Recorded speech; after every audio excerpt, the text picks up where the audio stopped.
안녕하세요. 저는 서울 아산병원에 근무하는 가정의학과 전문의 전성훈이라고 합니다. 오늘 제가 말씀드릴 주제는 운동과 신체 활동입니다. 그래서 신체 활동이라고 하는 건 운동 말고 우리가 집안일 같이 집에서 움직이는 여러 가지 요소를 말씀드릴 수 있는데, 그게 전혀 효과가 없다고 생각하시는 분들도 많이 계시긴 하지만 그렇지 않다는 게 제가 드리고 싶은 말씀입니다. 첫 번째로, 운동을 열심히 하면 장기적으로는 사망률이 점점 감소할 수 있는 효과를 볼 수 있고요. 그래서 신체 활동을 많이 할수록 사망률이 감소하고요. 하루에 15분 정도의 운동만 열심히 하셔도 효과가 있습니다. 그래서 하루에 15분 정도 운동만 열심히 하셔도 14% 정도의 사망률 감소를 볼 수 있고요. 하루에 90분 이상 운동을 꾸준하게 한다면 사실은 굉장히 많은 정도의 사망률 감소 효과를 볼 수 있습니다.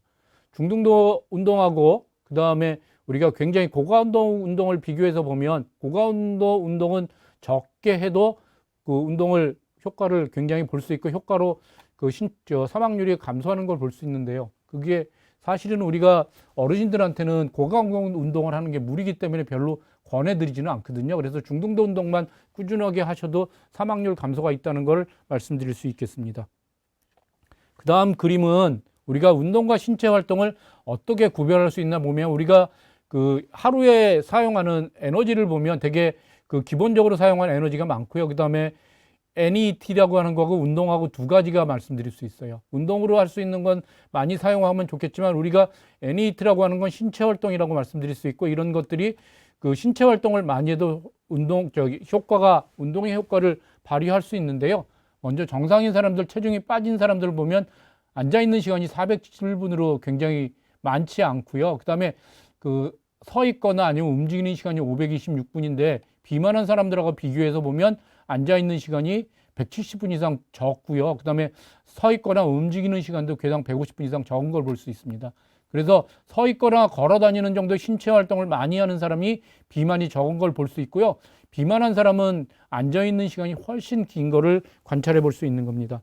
그래서 우리가 여러 가지 하는 것에 대한 그 상대적인 비교를 해볼 수 있는 건데요. 앉아있기가 거의 에너지를 소비 않고 서 있는 거는 조금만 더 소비하는 거고요. 그 다음에 집에서 집안일 하거나 아니면 뭐 산책하는 거하고 비슷한 정도로 집안일도 우리가 그 운동 효과가 있습니다. 그래서 에너지를 소비하는 효과가 있는데, 우리가 집안일을 굉장히 하기 싫어하시는 분들이 계시기는 하세요. 물론 하기 싫기는 하지만 그것도 할 수 있을 때까지는 열심히 하시면 좋겠어요. 그 자체가 운동 효과도 있고, 그 다음에 집안일을 뭐 요리나 아니면 청소나 빨래나 이런 것들을 우리가 할 수 있는 능력이 있는 것 자체만으로도 감사한 일이기 때문에 그렇게 하시면 좋겠고요. 그 다음에 운동 효과가 좋은 게 계단 오르기, 빨리 걷기가 굉장히 운동 효과가 좋고요. 그 다음에 천천히 걸어다니는 거, 산책하는 거, 그 다음에 천천히 걷기 순으로 운동 효과가 있는 걸 볼 수 있습니다. 운동 효과를 비교해서 보면 앉아 있는 것에서 서 있기나 움직이기만 해도 효과가 있고, 계단 오르기나 빨리 걷기가 효과가 좋은 걸 알 수 있으실 것 같습니다. 그래서 우리가 어떤 운동을 했으면 좋겠냐면, 어르신의 신체 활동 지침이라고 해서 나와 있는 건 뭐냐면, 일주일에 중강도의 유산소 운동을 150분 정도 이상 하시면 좋겠어요. 많이 하면 300번 해도 좋겠지만 적어도 150분 이상 운동했으면 좋겠고, 아까 불그래프에서 보여드린 것처럼 고강도 신체 운동을 한다 그러면 되게 75분 이상 하시면 도움이 되실 수 있으세요. 되게 중강도의 유산소 운동에 포함되는 게 뭐냐면, 여러분들 많이 하시는 아까 빨리 걷기 같은 거 말씀드릴 수 있겠고요. 그게 제일 효과가 좋은 유산소 운동이고, 그 다음에 자전거 타기, 그 다음에 수영 같은 경우에는 시합을 하면 굉장히 고강도로 운동하기 때문에 연습하는 정도가 하면 그 중강도의 유산소 운동이라고 말씀드릴 수 있겠고요. 고강도의 신체 활동은 대표적인 게 그 등산이나 아니면 계단 오르기 같은 거 말씀드릴 수 있고, 아까 그 빨리 걷기보다 좀 더 빨리 뛰는 조깅 같은 걸 말씀드릴 수 있으세요. 이거는 건강한 어르신들 중에서 운동에 익숙하신 분들이 한다면 일주일에 75분 정도 하시면 150분 반 하는 정도의 똑같은 그 에너지 소모를 경험하실 수 있고, 그 다음에 운동 효과도 경험하실 수 있습니다. 그 다음에 적어도 10분 이상 나누어서 지속하시면 좋겠어요. 이게 지금 이게 일주일에 뭐 주말에 운동하시는 거 등산을 간다고 가정하면 그것만 가지고도 3시간 정도 이상 들어가니까 그것만 가지고도 운동량이 부족한 건 아니지만, 적어도 10분 이상 나눠서 일주일에 하루에 30분씩 5번 이상 나눠서 운동을 하시면 좋겠고요. 실은 유산소 운동만 가지고는 부족해요. 그래서 근력 운동을 2번 이상 했으면 좋겠고, 평형성 운동을 했으면 좋겠는 게 뭐냐면, 여러분들 그 낙상이 그 연세 드신 어르신들한테 문제가 될 수 있는데 근력 운동하고 평행성 운동을 병행하시면 낙상을 예방할 수 있어서 윗몸 일으키기, 팔굽혀 펴기, 계단 오르기 같은 근력 운동을 했으면 좋겠고요. 그다음에 평행성 운동은 옆으로 걷기, 앉았다 일어나기 같은 그런 운동을 하셔서 근력 운동을 겸해서 그렇게 넘어지지 않는 운동, 평행성 운동을 진행하시면 좋겠습니다. 제가 운동을 열심히 하십시오 말씀하시면 바빠서 운동을 못 한다고 하시는 그런 경우가 생길 수 있는데요. 운동할 시간을 먼저 정하셔야 합니다. 남는 시간에 운동하는 생각 버리고 먼저 운동부터 하고 남는 시간에 움직이시면 좋겠고요. 아까 말씀드렸던 대로 정 운동이 진짜로 하지 못하면 일상생활에서 움직이기부터 시작했으면 좋겠고, 그 다음에 자가용 이용하지 말고 대중교통을 이용해서 조금이라도 많이 걸을 수 있도록 그렇게 하시는 걸 권유해 드립니다. 그 다음에 나는 운동을 좋아하지 않는다 이런 말씀 드리는 분들 계세요. 그래서 운동을 좋아하지 않는다면 그게 실제로 선택이 아니라 필수니까 운동 대신 움직이기를 늘리고 걷기만이라도 실천할 수 있도록 그렇게 해주시면 좋겠어요. 그 다음에 실제로 몸이 불편해서 운동하지 못한다고 하시는 분들이 계시잖아요. 뭐 무릎이 아프다거나 허리가 아프다거나 아니면 심장이 안 좋다거나 여러 가지 문제가 있어서 몸이 불편해서 운동하지 못한다고 말씀하시는 분이 계시는데, 운동하기 전에 그럼 먼저 진찰부터 해보셔야 돼요. 운동하기 전에 먼저 해야 되는 진찰이 뭐냐면 심장에 문제가 없는지, 우리가 열심히 심하게 운동을 해도 심장이 제 기능을 다할 수 있지 할 수 있는 검사, 운동 부하 검사라는 거 해볼 필요가 있겠고요. 그 다음에 무릎이나 어디에 문제가 없는지 하는 그런 운동을 했으면 좋겠고요. 그래서 중강도 운동을 중간중간 쉬면서 평지 걷기 같은 이런 운동부터 시작해서 차차차차 늘릴 수 있도록 그렇게 하시면 좋겠어요. 아마 한 번씩 보면 69세 남자 환자가 최근에 은퇴하셨어요. 그래서 주로 하시는 일은 지금 집에 앉아서 TV 보거나 노인정에서 친구하고 이야기 같은 걸 하시고 있고요. 지금 먹는 약은 혈압약을 드시고 계세요. 그래서 이분은 지금 이제부터 운동을 열심히 하고 싶다고 말씀드리시겠어요. 그래서 이때 해야 되는 게 운동부하 검사입니다. 운동부하 검사는 원리가 어떻게 하는 거냐면 러닝머신 위에 올라가서 심전도를 붙이고 우리가 걷거나 뛰게 해서 이 사람이 운동하는데 문제가 없는지 확인하는 건데요.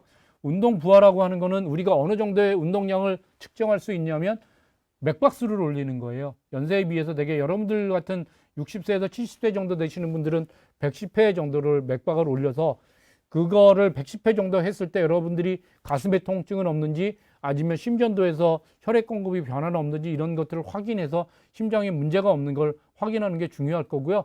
이분께는 무리한 운동을 피하고 그다음에 하루에 30분 이상 걷기부터 시작하고 주위에 근육 운동을 하도록 그렇게 권유해 드렸습니다. 그래서 이분이 지금 고혈압 약을 드시고 계시잖아요. 그래서 고혈압을 가지고 계신 분들이 운동할 때 주의하셔야 될 게 뭔지 확인해서 보면 먼저 유산소 운동을 주로 하셔야 돼요. 무산소 운동이라고 하는 건 되게 근육 운동에 속해 있는데 우리가 역기를 심하게 들거나 누워서 그 발로 밀어 올리는 이런 운동하면 굉장히 혈압이 많이 올라갈 수 있거든요. 그래서 혈압이 올라가는 것을 피해서 무산소 운동을 너무 심하게 하시면 고혈압으로 인해서 문제가 생길 수 있기 때문에 주로 유산소 운동을 하시면 좋겠고, 유산소 운동의 대표적인 건 걷기, 뛰기, 자전거 타기, 수영 이런 걸 말씀드릴 수 있으니까 그렇게 하시면 좋겠고요. 그 다음에 무산소 운동은 꼭 하셔야 되긴 하지만 이것으로 무산소 운동, 근육 운동을 주로 해서 운동하시면 안 됩니다. 운동 강도는 되게 심박수로 가지고 말씀드릴 수 있겠는데 처음에 시작할 때는 100회 정도 넘지 않도록만 하시면 크게 무리되지 않을 거고, 그 다음에 운동이 익숙하셔서 그렇게 되시다면 차차차차 운동 심박수를 조금 늘릴 수는 있을 거예요. 그래서 그거는 맨 처음에 시작하신다면 이 정도가 여러분들 어르신들한테는 크게 문제되지 않을 정도의 맥박수입니다. 운동에서는 주당 3번에서 5번 정도 하고 지속 시간은 30분 이상 이런 운동을 하고요. 준비 운동 10분, 정리 운동 10분 되게 이렇게 해서 40분, 50분 되게 1시간 내외를 운동하시면 좋겠고요. 그다음에 혈압을 쟀을 때 180에 110이 나왔다고 하면 이거는 운동하시면 안 되는 지금 조건이라고 말씀드릴 수 있겠고, 이때는 약물 치료를 해서 그 혈압을 떨어뜨리는 게 우선입니다. 혈압약이라고 하는 거는 혈압약을 먹었을 때만 효과가 있으니까 내가 혈압약을 먹는다고 해서 혈압이 계속 떨어지지 않으니까 되게 하루에 한 번, 하루에 2번 이렇게 약물 치료를 하게 되는데 그걸 계속 잘 하시는 게 굉장히 중요합니다. 그래서 혈압이 심하게 올라가지 않도록 관리하시는 게 굉장히 중요하십니다. 예, 그 다음에는 몇 가지 궁금해 하시는 점이 있으시더라고요. 고혈압하고 관계돼서. 첫 번째는 운동부하 검사를 언제 왜 해야 되는지가 궁금해 하시는 점인데요. 운동보호검사라고 하는 건 말씀드렸던 대로 우리 심장이 우리가 하는 운동을 버틸 수 있는지 문제가 없는지를 확인하는 검사인데 이게 대표적으로 협심증하고 그다음에 심근경색에 관련된 검사예요. 그래서 관상동맥 질환이라고 하는 거는 심장으로 가는 혈관에 문제가 없는지 이런 사람들한테 많이 하게 되는데 그 증상이라고 하는 게 가슴의 통증, 그다음에 뭐 그런 것이 생겼을 때 주로 검사를 권유하는 건데요. 어떤 사람들이 협심증이 많이 생기냐면 고혈압, 당뇨, 고지혈증, 그다음에 담배 피는 분, 운동 부족, 아니면은 이제 아이가 들거나 남자들한테만 이런 여러 가지 뭐 가족력 이런 것들이 있거든요. 그래서 이런 것들 중에서 두세 가지의 위험 인자를 가지고 계시다면 검사해 보실 필요가 있어요. 되게 연세 드신 남자분이 담배 피고 혈압약을 먹는다면 그 증상이 없어도 한번 운동부하 검사는 심장에 문제가 생기지 않는지 검사해 볼 필요가 있으실 것 같고요. 그 다음에 노인에서 운동을 시작하시거나 내가 지금 하는 것보다 좀 더 센 운동을, 근육 운동을 하시신다고 생각하시면 한번 심장에 문제가 없는지 확인하고 검사하는 걸 권유해 드릴 수 있고요. 그 다음에 이제 운동이 실제로 운동을 하면 혈압이 떨어지는지, 내가 실제로 운동하고 난 다음에 굉장히 어지러운 경우가 있었는데 그건 어째서 그런지를 여쭤보시는 경우, 물어보는 경우가 있었더라고요. 그래서 운동 중이나 그 다음에 혈압 직후에는 혈압이 조금 올라가세요. 많이 올라갈 수 있는데 그게 실제로는 운동의 효과 때문에 올라갈 수 있고 장기적으로는 혈압을 떨어뜨리는 거고요. 그 다음에 운동하다 갑자기 멈추면 혈압이 갑자기 떨어질 수도 있으세요. 그래서 운동부하 검사 후에 혈압이 갑자기 떨어져서 어지러움증이 있어서 뭐 의자에 앉아 있거나 이런 일이 생기기도 하는데, 여러분들께서는 되게 런닝머신 같은 걸 하신다 그러면 갑자기 멈추지 마시고요. 되게 키로수를 천천히 떨어뜨려서 정리 운동을 하면서 런닝머신을 멈추도록 그렇게 해주시면 좋겠어요. 그래서 실제로 운동 후에 혈압 저하가 있을 수도 있고요. 그 다음에 이게 장기적으로 혈압을 떨어뜨리는 효과, 이렇게 아까 말씀드렸던 대로 하루에 30분 정도, 그 다음에 거의 매일 운동한다면 장기적으로는 10 정도의 혈압 떨어뜨리는 효과를 보실 수 있을 것 같습니다. 다음에 드릴 분은 퇴행성 관절염을 가지고 계신 환자분들이 어떻게 운동을 해야 되는지 말씀드리려고 합니다. 퇴행성 관절염 되게 많이들 가지고 계시잖아요. 되게 양쪽 무릎의 통증, 아니면 한쪽 무릎의 통증, 이런 것들로 호소하시는 경우가 많고요. 이분은 72세 여자 환자분이셨고요. 고혈압, 그 다음에 고지혈증을 약을 먹고 있고, 그 다음에 퇴행성 관절염이 심해서 진통소염제를 거의 매일 드시고 계세요. 그 다음에 체질량 지수가 27.2라고 하는 건 체중이 조금 많이 나가시는 거예요. 완전히 비만은 아니지만 좀 보기 좋은 정도의 비만을 과체중을 가지고 계신 거고요. 이분은 지금 70대 때 정도의 양쪽 무릎에 퇴행성 관절염을 진단받으셨고요. 계단을 오르내리기가 힘든다고 말씀하셨어요. 그래서 무릎에 무리가 가지 않는 그런 운동이 중요한데, 무릎에 무리가 가지 않는 운동, 아까 말씀드렸던 대로 계단은 지금 오르내리기가 굉장히 불편해 하셨잖아요. 계단을 내려가는 게 제일 불편하게 문제가 될 수 있는 거고요. 그 다음에 무릎에 나쁜 게 뭐냐면 쪼그려 앉는 것처럼 무릎을 아주 심하게 구부리는 게 사실은 무릎에 굉장히 많은 부담을 주거든요. 그거를 안 하시도록 하시면 좋겠고, 그래서 평지 걷기를 권해드릴 수 있고요. 그 다음에 위험하지 않은 건 고정식 자전거가 위험하지 않은데, 앉은 상태에서 발을 완전히 뻗을 수 있으세요. 그래서 안장을 약간 높여서 무릎이 완전히 피도록 해야 되고, 구부린 상태에서 페달을 완전히 밟지 못하면 그 구부러진 무릎 때문에 통증이 오실 수 있고요. 그 다음에 수중 운동이 좋을 수 있는데, 수중 체조나 수영에서 평형은 피하시면 좋겠어요. 무릎을 많이 굳히는 그런 문제가 있으시기 때문에. 그래서 운동 처방을 한다면 걷기를 중심으로 해서 열심히 운동하시도록 그렇게 하시면 좋겠고, 그 다음에 환경이 되시면 수영 같은 걸 시작하시면 좋겠고요. 그 다음에 물속에서 하는 수중 체조 같은 게 굉장히 무릎의 부담을 줄여주니까 그런 운동을 열심히 하시면 좋겠습니다. 그 다음에 앉았다 일어났다 하는 근육 운동을 하시도록 그렇게 하시면 좋겠어요. 그게 지금 실은 무리하지 않으면 앉았다 일어났다 하는 운동이 굉장히 무릎에 좋거든요. 무릎 운동에서 제일 중요한 게 뭐냐면 허벅지 근육을 키우는 게 무릎의 통증을 줄이기 위해서 굉장히 중요한 거고요. 여러분들 피트니스 센터나 아니면 운동 처방 센터 같은 데서 배우면 허벅지 근육을 키우는 그런 운동을 주로 배우게 될 것 같습니다. 가르쳐 드리거든요. 이거 한번 보시면 가정에서 할 수 있는 노인 낙상 예방 운동인데요. 여기 지금 앉았다 일어났다 하는 건데, 앉았다 일어났다 했을 때 지금 효과가 있는 부분이 허리하고 이 허벅지 부분이세요. 그래서 제일 먼저 할 건 뭐냐면, 앉았다 일어났다 하는데, 앉았다 일어났다 하면 굉장히 위험하실 수 있으세요. 힘이 없으시면. 그래서 이렇게 유지하고 의자에서 앉았다 일어났다를 하세요. 이게 실제로 여러분들이 그 근력이 있는지 없는지 그 진찰하는 그 포즈기도 해요. 그 다음에 이게 이거는 좀 쉬워하시면 앞발을 들고 그 다음에 똑같은 자세에서 앉았다 일어났다를 엉덩이에 운동을 대세요. 의자에서 앉았다 일어났다 하고 좀 더 자신 있으면 엉덩이를 안 대시면 굉장히 충분한 효과가 있을 수 있고요. 이분은 조금 무릎에 무리가 가실 수 있으세요. 제일 중요한 게 뭐냐면 무릎이 이 앞으로 튀어나오지 않으면 안 돼. 요거보다 발끝보다 앞으로 나오면 안 되세요. 그래서 무릎의 통증이 조금 더 심한 분들은 무릎을 직각으로 유지하시면 되세요. 그래서 직각으로 유지하는 그 스쿼트 기계가 있어요. 그래서 이 무릎을 직각으로 유지하면서 스쿼트를 하려면 내려가면 어떻게 되냐면 이게 앞으로 점점 구부러져요. 그래서 어르신들한테 하는 그 어르신들이 하는 스쿼트를 배우시게 되면 무릎을 구부리지 않으면서 조금 더 앞으로 기울여서 구부리시면 무릎에 부담이 가지 않으면서 스쿼트를 하시면서 허벅지 운동을 굉장히 키우실 수 있으니까 그렇게 하시고요. 그래서 하실 수 있으면 좋겠지만 정 안 되면 이렇게 책상에 앉았다 일어났다라도 하시도록 그렇게 하시면 좋겠어요. 그 다음에 한쪽 무릎을 들고 쓰는 거잖아요. 제일 약하게 하는 건 뭐냐면 지금 한쪽 발을 이렇게 무릎을 댔는데 제일 약하게 하는 건 뭐냐면 두 손을 다 대는 거예요. 그러면서 발을 교대로 하시면 이쪽 첫 번째로는 지지고 있는 발에 그 근육 운동이 되면서 그 다음에 그 평형 운동도 같이 겸하실 수 있으세요. 그 다음에 이게 좀 너무 쉽다 하시는 분들은 어떻게 하시면 좋겠냐면 한쪽 발을 떼고 하시면 좋겠고요. 반대쪽 발을 드시도록 그렇게 하시는 거예요. 이렇게. 이것도 자신 있다, 잘한다 그러시면 안 잡고 이렇게 하시는 평형 운동을 하시는 거예요. 저도 조금 흔들리고 있는데 이런 단계를 거쳐서 하실 수 있다면 근육 운동하고 평형 운동 같이 겸할 수 있는 운동이고요. 그래서 가정이나 시설에서 할 수 있는 노인들의 낙상 예방 운동이고 제일 중요하게 우리가 하셨으면 하는 게 허벅지 근육을 키우는 거하고 그 다음에 허리 근육을 키우는 겁니다. 그래서 이런 운동을 열심히 할 수 있도록 그렇게 잘 해주시면 좋겠습니다.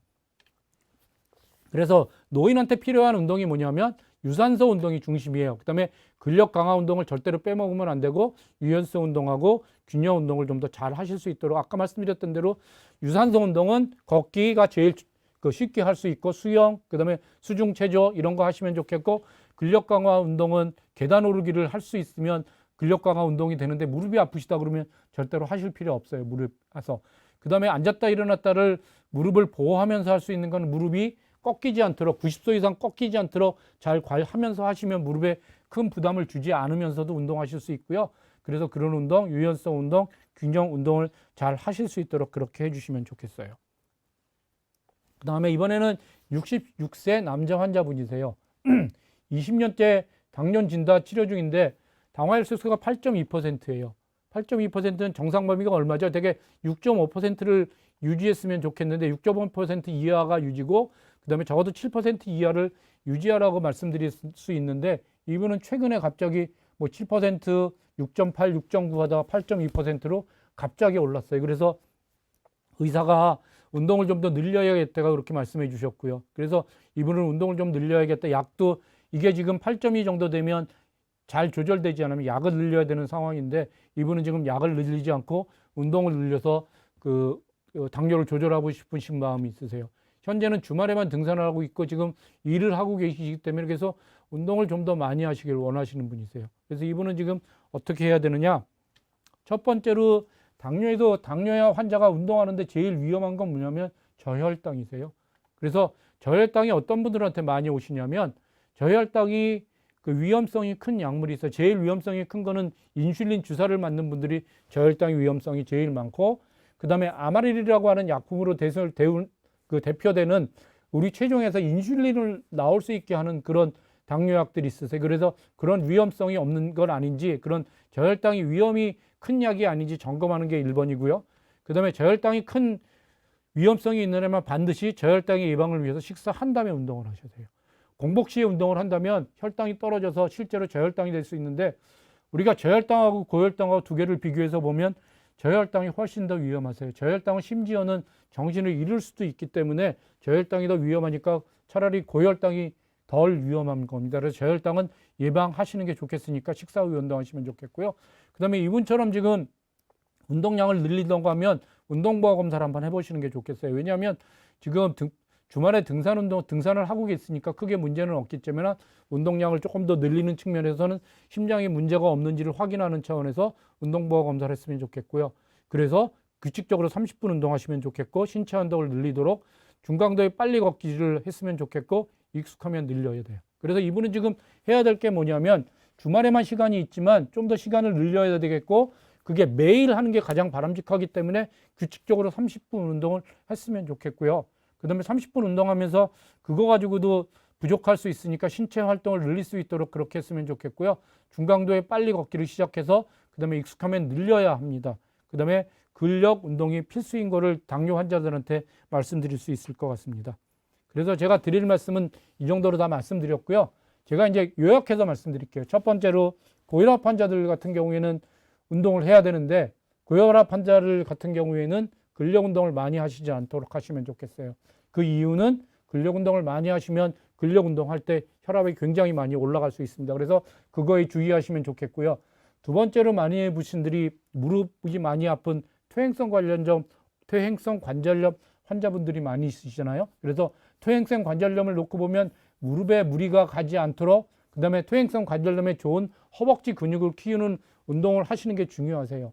허벅지 근육을 키우는 건 그냥 걷기만 가지고는 되는 게 아니니까 기본적으로 빨리 걷기 하는 건 꼭 하셔야 되는 운동이고요. 그 다음에 유산소 운동 중에서 무릎이 많이 아프시면 무릎에 무리 가지 않도록 수영, 그 다음에 수중 운동을 하시고요. 그 다음에 수영하면서 무릎이 아프시다고 하면 평형은 많이 하지 않도록 나중에 자유형 같은 걸 중심으로 해서 운동하시도록 그렇게 하시면 좋겠고요. 그 다음에 그래서 무릎에 무리 가지 않도록 하는 스쿼트가 있기는 해요. 무릎에 무리 가지 않도록 하는 그 스쿼트의 제일 중요한 건 뭐냐면 무릎이 90도 이상 꺾이지 않도록만 하면, 그 좀 자세가 원래 하는 스쿼트는 허리를 꼿꼿이 세우고 하는 건데 허리를 좀 구부리면서 하시면 실제로 그게 하실 수 있으니까 그 무릎 운동을, 그 근육 운동을 해서 허벅지가 이렇게 굵어질 수 있도록 그렇게 노력해 주시면 좋겠고요. 그래서 허벅지를 운동을 열심히 하시면 무릎 통증도 줄일 수 있을 겁니다. 그래서 무릎에 무리 가지 않도록, 그 다음에 허벅지를 늘릴 수 있는 근육 운동을 병행해서 통증을 줄일 수 있도록 그렇게 노력해 주시면 좋겠어요. 그 다음에 이제 마지막으로 당뇨 환자분들 같은 경우에는 제일 조심하셔야 될 게 뭐냐면 저혈당을 조심하셔야 되니까, 저혈당을 하지 않기 위해서는 공복 시하는 운동 피했으면 좋겠고, 그 다음에 특히 저혈당을 유발할 수 있는 약을 드시거나 인슐린 주사를 맞고 계신 분들이 조심하시도록 그렇게 주의해 주시면 좋겠고요. 그 다음에 당뇨 환자들 중에서 유산소 운동은 하지 않고 근육 운동만 하신다고 생각하는 분들도 계시긴 하는데, 중요한 건 유산소 운동을 중심으로 해야 되고 근육 운동을 병행하시는 게 제일 중요합니다. 마지막으로 말씀드리고 싶으신 거는, 이것도 저것도 잘 안 되고 집안일이라도 하는 게 효과가 없을 거라고 생각하는 분들이 계신데, 집안일조차도 에너지를 소비할 수 있고 그 다음에 운동 효과가 있으니까 집안일을 열심히 하도록 그렇게 거부하지 않고, 그 다음에 빨래, 청소 이런 것들을 잘 하시도록 그렇게 진행해 주시면 좋겠습니다. 이것으로 마치겠습니다. 감사합니다.